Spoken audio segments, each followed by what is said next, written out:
Today on Seattle Refined, shopping can be such a drag. Look at that. Oh my God! It's like for the quinceañera I never had. It's the glittery sale of the season as Refined goes glam with the perfect super shopper. Then they're back.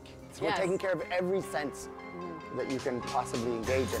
One of the Northwest's most beloved cabarets returns to the Big Top, and it's one of the hottest tickets in town.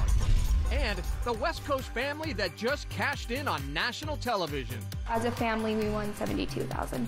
The secret to their family feud fortune. Seattle Refined starts now. Hi, everybody. Welcome to Seattle Refined. I'm Gard Swanson. You know, there's some things I don't quite understand in this world. I don't get pineapple pizza, Snapchat, or even fidget spinners. But there's one thing I totally get, and that's Goodwill's annual glitter sale. People actually freak out at this big event. And this year, Refined's Malia Karlinski got a sneak peek at the goods with a shopper who is serious about sparkles. Goodwill's glitter sale is the shopping event of the season. They gave Refined a sneak peek at some of their one-of-a-kind deals. And we found the perfect partner to tag along. I'm Miss Frida-Lay, drag queen extraordinaire and cabaret chanteuse. Wouldn't I look fabulous in this frock? When it comes to fantastic fashion, Miss Frida-Lay knows her stuff. Oh, wow. Do you find that too understated? I don't know if anybody would notice it. I mean, it's so small. Do you think it works? Look at this, like vintage Art Deco. That is a fabulous piece. That's very cool. There's a lot of great shoes. What about these? Those are kind of sparkly. Look at the heel. Oh, yeah. On her must-have list, a dazzling dress. Well, we've got some great stuff that we pulled for you. What do you think about this? It's fantastic, right? It's a Hershey's Kiss. I love it. And then this one, look at this. Look at the colors. I see Joan Collins or Linda Evans Friday nights wearing this and pushing somebody in a pool. You miserable bitch. And then this magnificent piece. Look at that. Oh my God! It's like for the quinceañera I never had. I think we gotta try this stuff on. I'm so excited! And she's not the only one. People get up very early for this sale. It's kind of like a bucket list sale that, you know, you've got to at least try. It's so much fun, and I think a lot of people really love it because it's just a lot of treasure hunting for really amazing designer pieces, unique vintage. And there's something for everyone. We've got a lot of great items from men that are designer, and you can see what Andrew's wearing right now. You know, he's got the jacket, the tie, the boots, the jeans, all from the glitter sale. And if you do hit the sale, here's a few tips. Bring some water for hydration because you will probably be here for a while. And think about, since there aren't really dressing rooms, if you want to try on clothing, so you could wear, you know, your yoga pants, a bodysuit, that kind of thing to try on clothes. Miss Frida-Lay loved trying on all the dresses, but this fluffy purple ball gown was the perfect fit.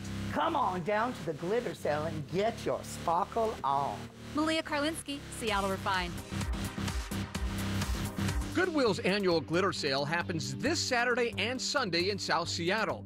Word of advice, unlike Miss Frida-Lay, you will not get your own dressing room. So make sure you're wearing layers to make the process of trying stuff on as easy as possible. Another thing that's really sparkling in Seattle is the housing market. It's no surprise that you can get more bang for your buck outside of the city. And this gallery on SeattleRefined.com proves it. We compared $500,000 homes in Seattle versus $500,000 homes in Tacoma, and the difference is crazy. You have to check it out for yourself. As if the market wasn't hot enough, this Capitol Hill townhome has a lot of people knocking at the door. That's because it's a renovated century-old church. The entire complex has about 12 townhomes, and the recent one on the market is going for $1.8 million. The 2-bedroom, 1-bath unit is just beautiful inside. To check out this Seattle sanctuary, head to SeattleRefined.com. We have big expectations for a play that's coming to the Seattle Rep next week. Lift your latch on Christmas night. The Humans opens November 17th, and there's a lot of hype around it. The Humans won a Tony Award for Best Play in 2016 and was called the Best Play of the Year by the New York Times. The Humans is a funny but compassionate play that takes place over a family Thanksgiving dinner. It runs through December 17th. One of Seattle's longest-running shows is back in action under the big top. After an 8-month hiatus, Teatro Rosens Ani is wowing crowds again with a new show at a brand new location. Refine went behind the scenes to check it out. Don't stop me now, I'm having such a good time. Break out the champagne, the show must go on for Teatro Rosens Ani. I think it's a celebration that we're back. It's been a quiet couple of months since the cabaret got booted from its home on Lower Queen Anne. But the familiar Big Top is now pitched at Redmond's Merrymore Park for a 6-month run of hijinks, food, and fun. This space is amazing because you have dancing waiters and waitresses, a roaming beautiful chanteuse, and you have circus acts hanging above your head. Domitil, ladies. That's what I want you to know. Who does an acrobatic pole act in the center of the room. It's feats, hold on to your underwear. It's beauty, feats of strength, and wacky comedy. It's like a homecoming for performer Joe DePaul. He's been clowning with the show for nearly a decade. I came and just like work here on a regular basis and love it. While Ariana Savalas is making her Teatro Rosens Ani debut. I had never even heard of it before, and I looked it up, and I was like, it's like a little dream come true.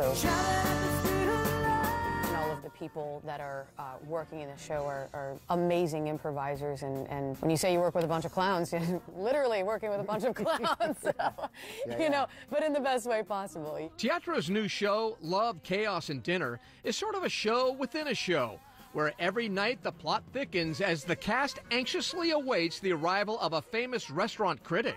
So everybody's sort of stumbling over each other to make a great impression, and the restaurant critic sort of gets swooped up in the magical world that is also part of Madame Rosens Ani's plan.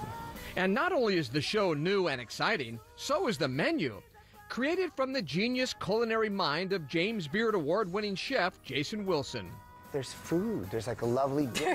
Like, I mean, every sense. We're taking care of every sense that you can possibly engage in. I wear a very low-cut bra. It's very, you know, every sense is heightened. If Ariana looks familiar, she's the daughter of famed actor Telly Savalas. Hear what she had to say about him on Refine's Facebook page. Meantime, while you're buying your tickets to Teatro Rosens Ani, you might want to consider going next Thursday, November 16th. Proceeds from that show will benefit the 2018 Special Olympics USA Games. You can find all the information on our website, SeattleRefined.com. Coming up on Seattle Refined, get ready to bump and grind. In case you didn't see it, perhaps a touch and a look. Find out why Seattle is the capital city of burlesque the next couple of days. Plus, Refined chats with the stars of Grey's Anatomy as they get ready for a major milestone on ABC tonight. But first, the nominations are in. Now it's time to vote in the first ever So Northwest Awards Fall Edition. We are honoring the best of autumn around Western Washington. Everything from the best soup, to the best red wine, to the school with the most spirit. When you vote, also enter for a chance to win a grand prize. That includes 2 tickets to see the Nutcracker at the Pacific Northwest Ballet and a one-night stay at the Alexis Hotel in the P&B Suite. Go to SeattleRefined.com/fall awards for voting guidelines and complete contest rules.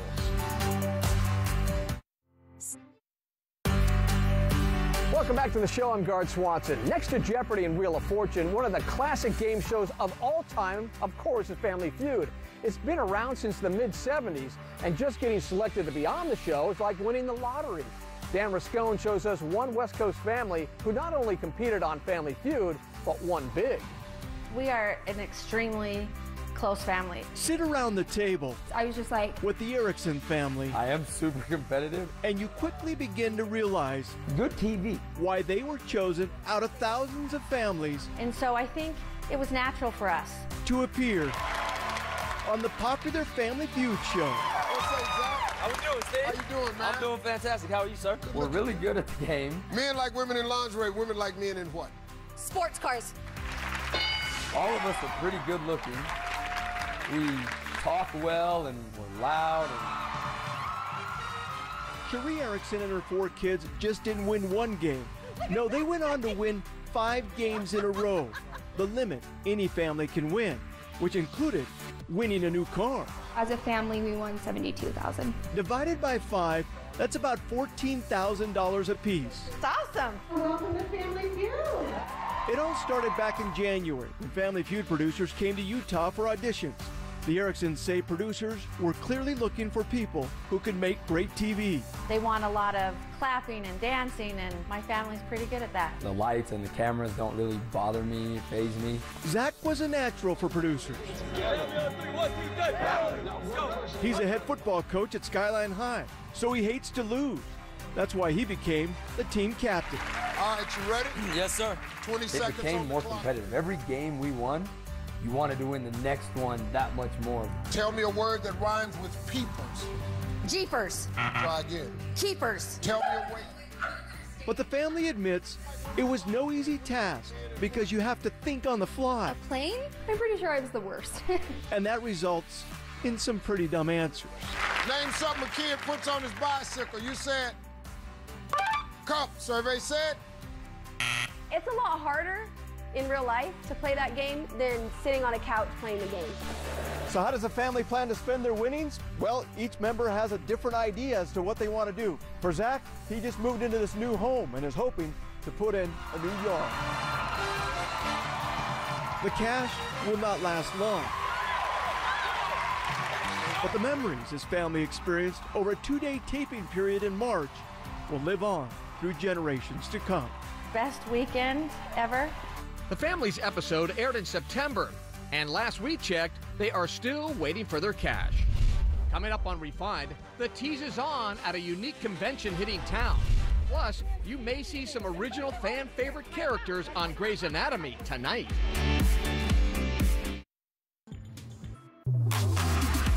Welcome back to Seattle Refined. I'm Gard Swanson. Well, tonight is a big night for Grey's Anatomy fans. The hit drama on ABC is celebrating its 300th episode again tonight.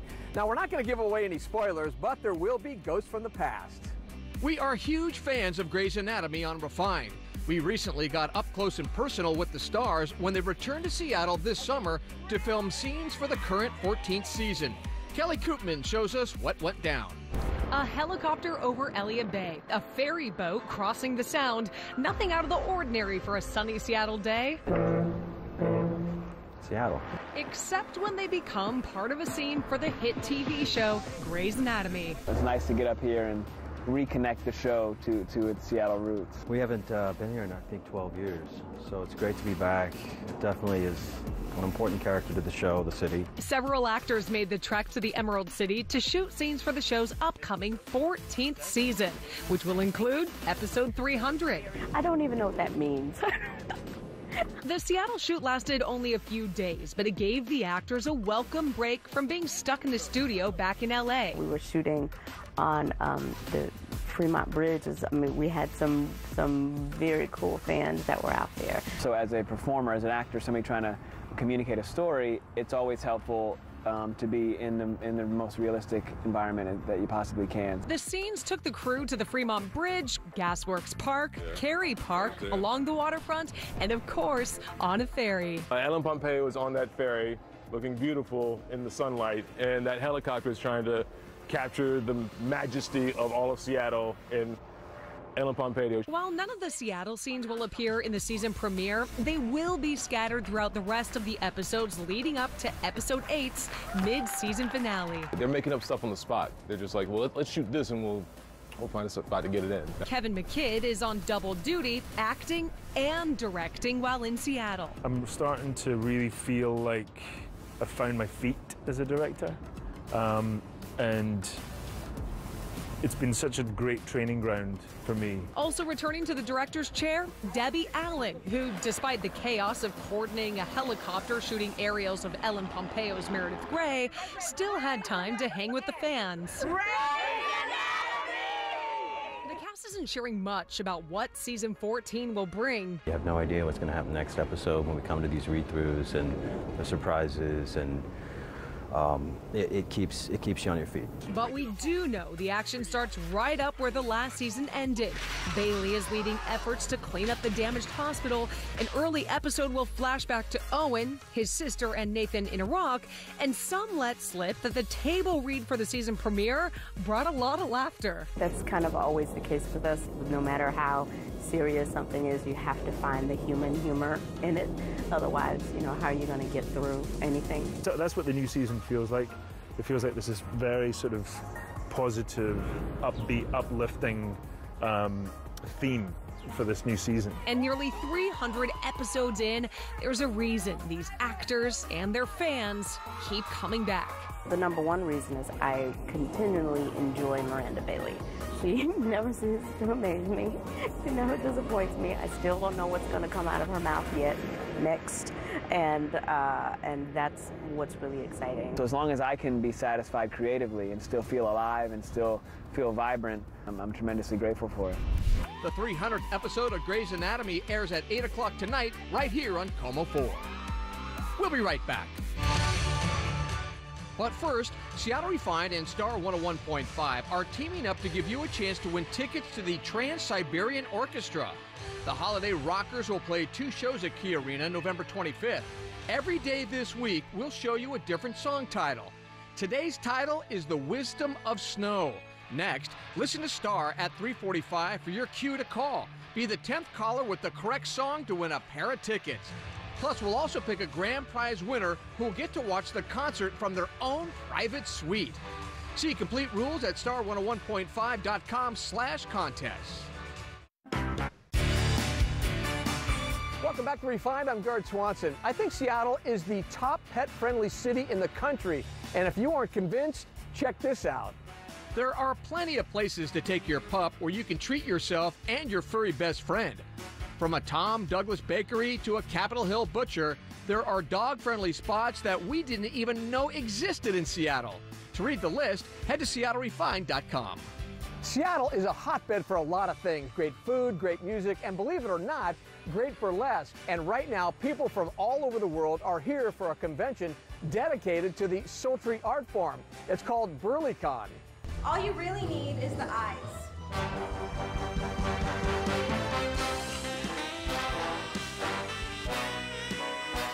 Did you even know something like this existed? Turns out, the passion for burlesque runs deep in the Emerald City. The movement, right? Movement's happening. In case you didn't see it, perhaps a touch and a look. The origins of bumping and grinding and the history of underwear. Those are just 2 of many classes at BurleyCon, Seattle's burlesque convention. I've been performing burlesque for over 15 years in Seattle and internationally. Meet Miss Indigo Blue. She knows her stuff and runs this show. This is our 9th year of BurleyCon. There were maybe 75 paid attendees that first year. And now we have, upwards of 600 performers coming every year to participate in this event. We have folks here from Brazil, from Australia, obviously from Canada. We offer everything from dance and movement workshops to costuming to show production to how to sign a contract. We found all walks of life at BurleyCon, from beginners to a living legend of burlesque. I started doing it when I was in my late 20s, and I did it until I was 53. This is Gina Bonbon, an icon in her own right. I was one of the top star of burlesque in my days. It's such a beautiful way to take your clothes off from the... I will be teaching the new generation the old way we used to do it. And part of that new generation is Miss Polyester. She proves burlesque can have a funny side. My first act I ever did was about a birthday cake. So taking something like that and incorporating humor and something that's sexy and something that's creative, it just encompasses all of those things. The majority of people who attend love burlesque, and when they leave, they love it even more. BurleyCon starts today and runs through Sunday at the Hilton Seattle Airport and Conference Center. To learn more, head to SeattleRefined.com and search burlesque. All right, that's going to do it for today's show. I'm Gard Swanson. Thank you so much for joining us on Seattle Refined. We'll see you next time right here.